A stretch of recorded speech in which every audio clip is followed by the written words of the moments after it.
국가가 어떤 과정을 거쳐 만들어지는지에 대해 여러 의견이 있지만 이 책은 인간이 농경을 시작한 신석기 시대의 그 기원을 두고 이야기를 풀어나간다.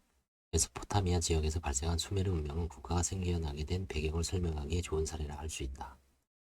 티그리스 강과 유프라테스 강이 만나면서 형성된 삼각주는 비옥한 토양이 충족되어 곡식을 생산하기에 최적인 곳이었다. 자연스럽게 대규모 농작인구가 모여들었다. 수로가 건설되고 경작지가 늘어나면서 질서 유지에 필요한 체계적인 조직과 제도가 발달했다. 문자도 발명되었다. 군대를 양성하여 다른 부족의 침입을 막거나 농사에 쓰일 노예를 확보하기 위해 적극적인 전쟁까지 감행했다. 그런데 이렇게 국가를 만들어 규모 있는 정치 체제를 이룬 결과를 과연 문명이나 진보라고 말할 수 있을까? 땅을 경작하고 가축을 길들이면서 정착생활이 형성되었다고 흔히 알려져 있지만 실제로 인류는 농경이 시작되기 훨씬 전부터 정착해 살았다. 수렵과 채집을 하면서도 군집 생활을 영위할 수 있는 것은 많았기 때문이다. 아열대의 강 주변은 어디든 먹거리가 풍성했다. 물고기, 새, 거북이를 잡아먹거나 때로는 큰 짐승을 사냥했다. 과일이나 견과류도 지천에 널려 있어 칼로리 섭취는 얼마든지 가능했다. 이렇게 수렵과 채집 생활을 하던 사람들은 농경민들보다 체격도 크고 영양 상태 좋았다. 농사는 봄에 씨를 뿌려 계속 관리해야만 가을에 수확할 수 있는 힘든 작업이다. 그렇다면 인류가 수렵, 채집만으로 충분히 살아갈 수 있었는데 굳이 힘든 농사를 선택하게 된 이유는 무엇일까? 왜 더 낮은 칼로리 섭취를 마다하지 않고 곡물이나 가축을 기르며 군집생활을 했을까? 그리고 그 과정에서 형성된 국가라는 불편하고도 불합리한 제도를 어째서 계속 고수해야만 했을까?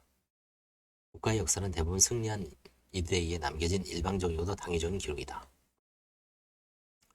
국가 테두리 안에 들어오지 않았다는 이유만으로 야만인이라 불리며 소위 문명인이 반열해서 지어진 사람들에게도 그들만의 언어와 조직은 있었다.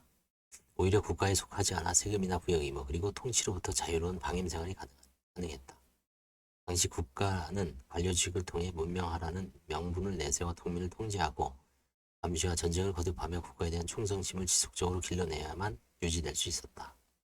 집을 가리키는 단어 도무스는 씨앗과 곡식의 저장소 혹은 인간이 사육하던 짐승들을 모아놓은 공간을 의미한다.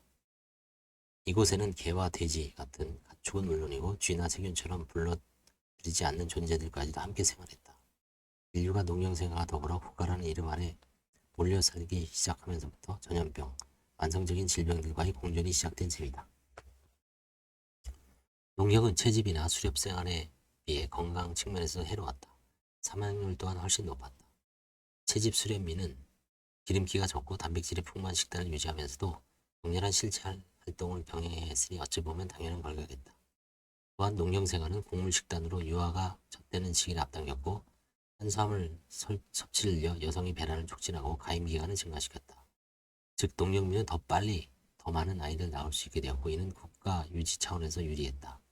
성이나 성벽을 높이 쌓은 것도 국가의 재산과 자원을 보호하는 한편 백성들이 도망가지 못하도록 막기 위함이었다.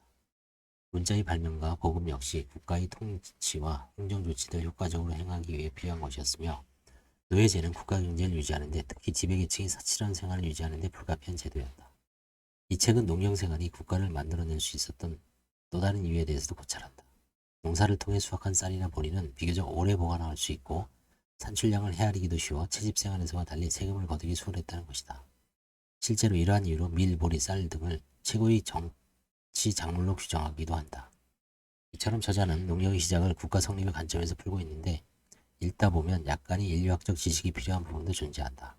그래서 마냥 술술 읽힌다고는 할 수 없으나 제목처럼 농경사회 속 감춰진 국가라는 이중적인 가면을 발라벗기는 흥미로운 내용들이 계속 다음 페이지로 넘어가게 한다. 어쩌면 이 책은 국가의 배신이 더 어울리는 제목일지도 모르겠다.